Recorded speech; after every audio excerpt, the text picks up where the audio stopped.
Olá, malta! Viva, amiguinho! Tudo bem?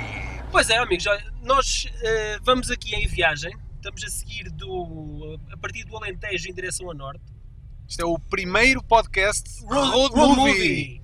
Ou seja, é gravado em viagem. Num carro. Onde é que nós estamos neste preciso momento? Nós estamos em Évora. Não sei se Estamos a passar por Évora. Eu não sei se a qualidade sonora deste podcast vai ficar um bocadinho prejudicada por causa do facto de irmos num carro.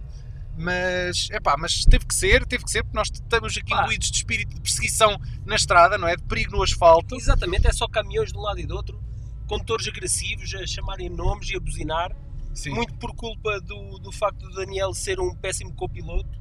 E por causa do Paulo Fajar de ser um péssimo preparador de viagens. Nem com o GPS o Daniel encontra os sítios que é suposto ir. Mas uma coisa te garanto, vamos chegar ao destino, custa o custar. Em todo caso,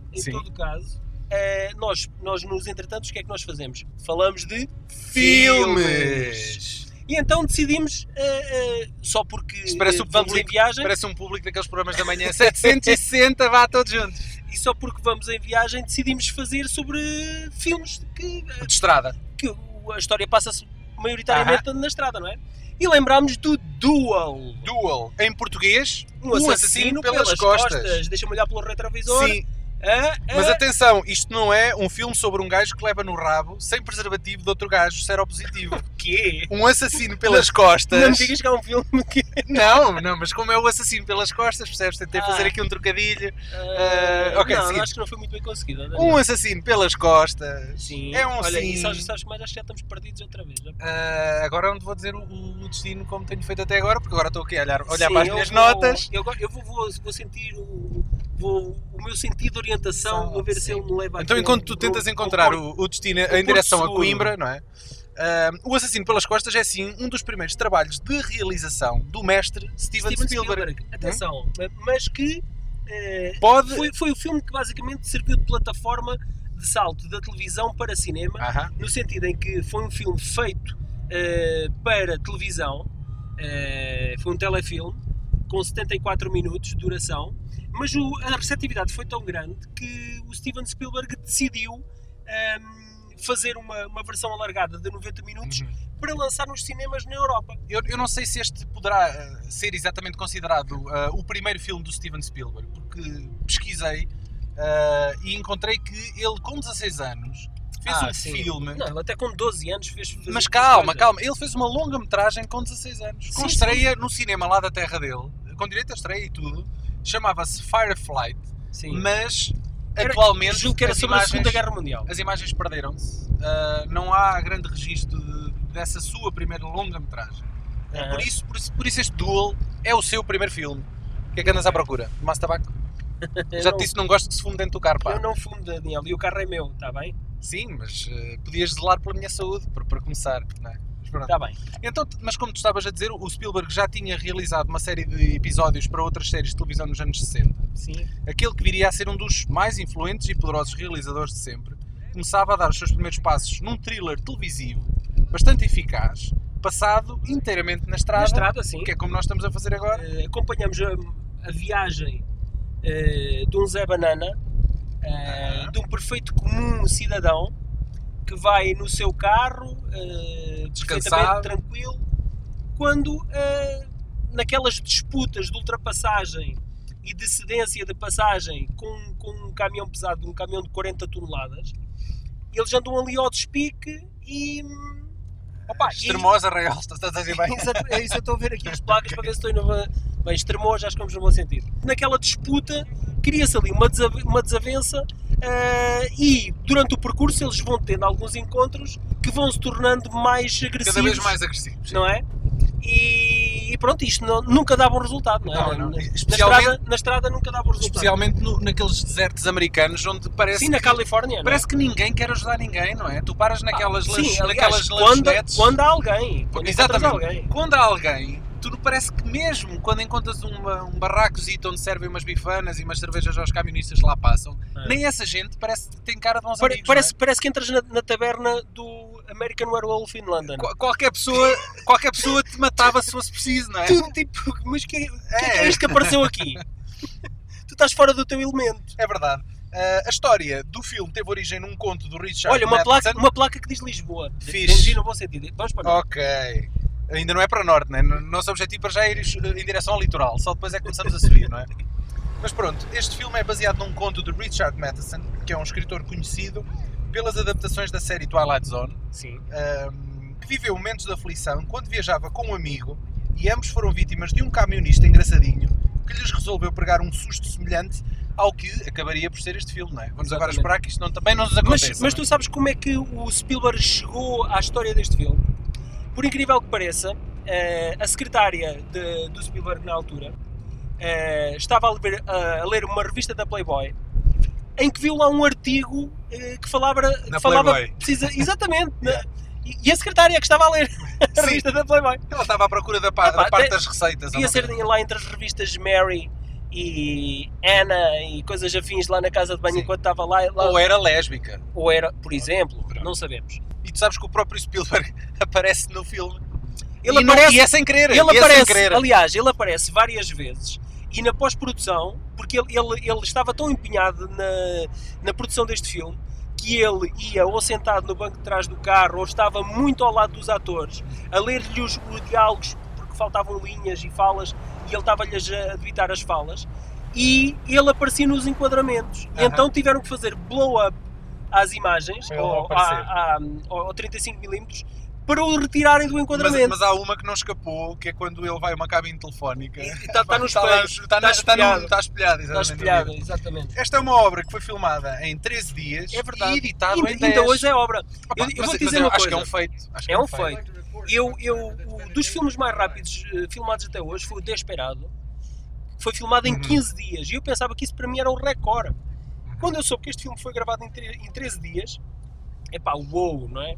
Uou, é um recorde tremendo, mas talvez não tanto, tendo em conta que era uma produção para televisão e não tinha aquele cuidado também que normalmente as produções de cinema teriam. Daí se calhar este tempo ter sido acelerado. Ok.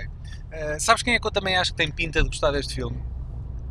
Cinema Xunga? Achas? Certeiro. Vamos ligar ao gajo? Telefona aí ao gajo. Porque o gajo... Eu acho que se não o apanharmos na hora de jantar... Ele pode ter que meter em pausa o comando, que ele deve estar a ver o comando deve estar a ver o comando pela 59ª vez hoje. Hoje, exatamente. Estou. Tudo bem? Estávamos aqui numa amena cavaqueira sobre o Duel, o filme do Spielberg. Um assassino pelas costas, não é? Assim que se chama.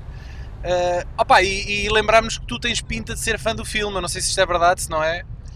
Olha, mas antes de responderes, Pedro, já meteste em pausa o comando? Tens que fazer um intervalozinho entre o comando. Vais em que parte? Vais em que parte do comando? Ia ver agora a segunda vez. Hoje, né? Segunda vez hoje. Hoje. Sim, hoje. Eu já vi com o meu filho e agora vou ver com a minha filha. Que ela também tem que começar a aprender estas coisas. Um assassino pelas costas. Já viste esta obra ou não? Olha, eu se queres te diga, só há muito pouco tempo é que eu descobri o nome dele em português e não compreendo sequer. O porquê de ser um assassino pelas costas? Isso era porque de vez em quando o gajo ultrapassava o caminhão e daí ser um assassino pelas costas, porque a maior parte das vezes era um assassino pela frente. É que o gajo aparece muitas vezes pela frente, não é? Se fores a equilibrar as coisas. Mas olha, eu sou fã desse filme. Eu também, uma das coisas que também descobri mais tarde é que era um filme de TV, nunca imaginei, porque o filme é realmente muito bom. E há pouco tempo voltei a ver em Blu-ray, e vi que para mim, um dos melhores filmes de Spielberg. Eu até digo que é um Tubarão da Estrada, porque realmente o filme tem essa característica. Se não fosse do Spielberg, percebes, se calhar perdia-se aí qualquer coisa, mas como foi do Spielberg, acho que o tempo acabou por ressuscitar um bocado e trazê-lo para cima e dar-lhe o valor que ele merece. Mas, por exemplo, um dos problemas que eu acho de ser um filme de TV e não ser um filme de cinema é que, por exemplo, se fosse um filme de cinema, uma coisa mais... um nicho de mais para aquela malta do cinema de terror, ele podia, por exemplo, ter menos falas, percebes? Porque o filme podia ser quase um filme sem ninguém a falar. A falar só pela expressão das pessoas, porque o caminhão é um personagem, não é? Claro. Aliás, parece ter uma cara, não é? Nós nunca vemos o camionista, que por acaso era interpretado por um duplo de cinema já bastante conceituado, e na altura o duplo que conduzia o caminhão perguntou ao Spielberg qual era a motivação que ele teria para andar a perseguir alguém na estrada daquela maneira. E o Spielberg disse-lhe assim: tu fazes isto porque tu és um filho da mãe, ranhoso, cabrão como ao carago, e andas a fazer isso só porque sim. E o gajo, o duplo de cinema disse assim ao Spielberg: então escolheste o gajo certo para o trabalho. olha, Lisboa, Montemor, já nos fodemos. Enganámos na saída para a autostrada. Vamos ter que dar mais uma reviravolta. Pedro, até à próxima, porta-te bem. Companheiro, um abraço. Boa sorte. Cuidado com os caminhões. Sim, já passamos por alguns. Vá, tchau. Tchau, abraço. Bom, existe um artigo no site Badass Digest que explora as ideias de submissão versus emancipação masculina presentes no filme. E agora acompanha-me... Mas fizeram um estudo sobre o filme? Não. Ou fizeram um estudo genérico que aplicaram depois também àquilo que se passa no filme? Algum fã tentou adensar-se um bocadinho sobre questões subliminares que o filme aqui apresenta. Espera lá que eu tenho que tirar o ticket. Estamos neste momento na entrada da portagem em direção a Lisboa. Exatamente. Portanto, o facto de se insinuar que o herói é um coninhas, que nem a mulher soube defender... É o Zé Banana. Exato, é o Diário do Banana. Exato. É o Diário do Banana. O ambiente desprovido de civilização e o facto do protagonista não decidir voltar para trás e enfrentar, neste caso, o problema que é uma representação de uma besta selvagem, indicam um subtexto de provação quase primordial de alguém que tem que aguentar um desafio para provar ser alguém. A própria conversa de rádio que ouvimos logo no início, onde um homem sente vergonha por ser doméstico e a esposa ser quem trabalha, torna ainda mais evidente esta ideia. Sim, ele é um bocado um banana, e isso nota-se num telefonema numa lavandaria que fica numa estação de serviço. Que ele, ao telefonar para a esposa, percebe-se que quem usa lá as calças em casa é a mulher e não ele. Mas durante o filme nós assistimos a uma transformação nele, não é? Porque ele vai, ao pouco a pouco, ele vai criando um build-up de subversão, não é? De toda a energia reprimida. O facto de estar constantemente a ser provocado vai ganhando tomates. Exatamente, basicamente. Eu acho que no fundo o camionista era amigo dele, não é? O amigo sabia que ele sabia que ele era um banana. Era o psicólogo. Exatamente. Fez trabalho de psicólogo. Fez pô-lo ali à prova e no fim ele saiu dali um homenzinho, não é? Exatamente. É um bocado isso. Não existe um videojogo, ainda era muito cedo para existir videojogos deste filme. Não é? Existe um jogo de tabuleiro. Um jogo de tabuleiro! Existe, ou existiu neste caso, um daqueles jogos vintage de tabuleiro. Com os caminhões em miniatura. Onde jogamos com pecinhas em forma de carros, num tabuleiro cheio de estradas, a fugir de um caminhão. Brutal. É brutal, não é? Tu sabes que no Brasil chama-se Trem do Asfalto? Trem do Asfalto? Não, mas não é o filme que se chama Trem do Asfalto. Os caminhões com mais de 18 rodas chamam-se Trem do Asfalto, por serem tão compridos. Chamam-se Trem do Asfalto. É como se fosse um comboio na estrada. Exatamente, não é? exatamente. Que é um bocado o que acontece no Inception, não é? Lá um comboio que às tantas pois é, que parece no meio da estrada. Parece lá no meio do nada. E agora vou aqui apelar àqueles que são provavelmente os maiores fãs do filme que existem no planeta Terra.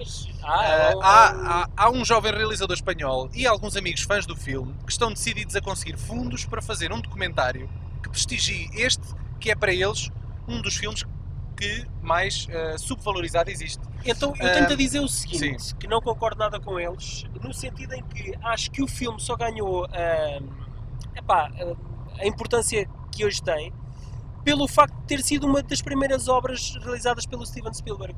Porque o filme, se nós formos a ver bem o filme, tem alguns momentos bem conseguidos, algumas sequências bem conseguidas, mas o filme no seu todo é um filme até bastante banal. Para 1971, se calhar estava um bocadinho acima da média para uma produção televisiva. Mas para cinema é um filme muito banal até. Eu acho que o facto do Spielberg se ter tornado quem se tornou ajudou a que as suas primeiras obras fossem também de alguma forma catapultadas para um patamar mais acima. De repente havia muito mais gente a ter atenção ao filme. O filme não é mau. Não é mau, mas não é genial. Não é. E o ator também não é propriamente... Eu sei que o Spielberg andou atrás dele, que queria especificamente aquele ator. Mas eu não acho que o ator esteja soberbo no papel dele. Sim. É competente no melhor dos cenários. Bem, estes gajos os fãs que estão à procura de fazer um documentário sobre este filme, eles próprios conseguiram um modelo do caminhão, o mesmo modelo do caminhão que é usado no filme, e transformaram. Eu pensei que o modelo era modelo ferrugem. Mas eles pegaram no modelo e transformaram numa versão igual àquela decrépita e ferrugenta que nós vemos no filme. Ok. Então basicamente deram cabo de um caminhão em perfeitas condições. Exatamente, mas se calhar já é um caminhão que também já não devia estar em muito bom estado. E estão a usá-lo como ponto de partida para uma campanha no Kickstart, para então conseguirem fundos para este mega documentário que eles querem fazer. Procurem www.thedevilonwheelsmovie.com e ajudem os gajos se assim pretenderem. Pode ser que façam um cameo lá no filme. Qual filme? Extra, no documentário. No documentário. Numa sequência, numa recriação ou qualquer coisa assim do género. Era porreiro. Tens mais alguma coisa aí nas tuas notas? Na cena, a sequência final, o filme tinha pouco orçamento. E a sequência final, estou a ser spoiler, mas na sequência final, em que o caminhão cai de um precipício... Qualquer filme de estrada acaba com um vilão com um caminhão do precipício qualquer. Não é? Eles só podiam destruir um caminhão, não se podiam dar ao luxo daquela sequência correr mal. E eles tinham um arnês que puxava o caminhão e o empurrava pelo precipício abaixo. Conclusão... não deixaram a gravidade fazer o seu trabalho. O arnês avariou e só poderiam gravar no dia seguinte porque tinham que consertar aquilo. Então o duplo já tinha um casamento de um primo ou de um irmão no dia seguinte e não podia faltar de forma alguma ao casamento. Então o que é que ele propôs à produção? Ele iria conduzir o caminhão até ao precipício, 5 metros antes de chegar ao precipício ele atirava-se do caminhão fora. E o caminhão ia por aí abaixo. Ele é duplo, ele é que sabe. Exatamente. E ele garantiu que não ia ser uma cena a James Dean, que iria mesmo conseguir saltar a tempo e não sei o quê. E o que é facto é que ele conseguiu, mas arriscou a vida dele para conseguir aquela famosa cena da queda do caminhão. Tinha que ter um clímax, o gajo deu para o manifesto. Mas o Spielberg contratou 5 operadores de câmara para gravar a cena. Ou para fazer dali um filme snuff. Por exemplo. Caso fosse. Mas na edição final só foi utilizado um plano só, porque houve um dos operadores que apanhou a sequência toda na íntegra, limpinho, sem espinhas, e ainda por cima está em slow motion, aquilo tem quase 1 minuto a queda. E os outros operadores apanharam apenas pequenas partes e então o Spielberg decidiu usar dos 5 operadores apenas a imagem. E apenas uma, exatamente. Não é? Bom, eu espero que até Coimbra não haja precipícios para não termos o mesmo destino. Resta-nos sempre calços. Exato. Resta-nos agradecer a quem nos ouviu. Este podcast tem o alto patrocínio da Brisa. Tem, não tem? Diga-se de passagem. Tem, que és tu que vais pagar a portagem. Exatamente. É o chamado patrocínio inverso. Porque tu és um forreta do caraças, não fazes uma vaquinha para ajudar a pagar a viagem. Olha, sabes, quem nasce torto tarda ou nunca se endireita. Exatamente. Não é? Então, meus amigos, obrigado por ouvirem o primeiro podcast dedicado ao cinema xinga em Portugal. On the road, ainda por cima. Sempre dinâmico. Eu dou-me a sensação que ainda vai haver tempo para gravar mais um. Para mais um. Queres mais um? Vamos a isso. Vamos gravar mais um. O que é que tu propões? O breakdown. Breakdown. Por que não? Vamos a isso. Até já.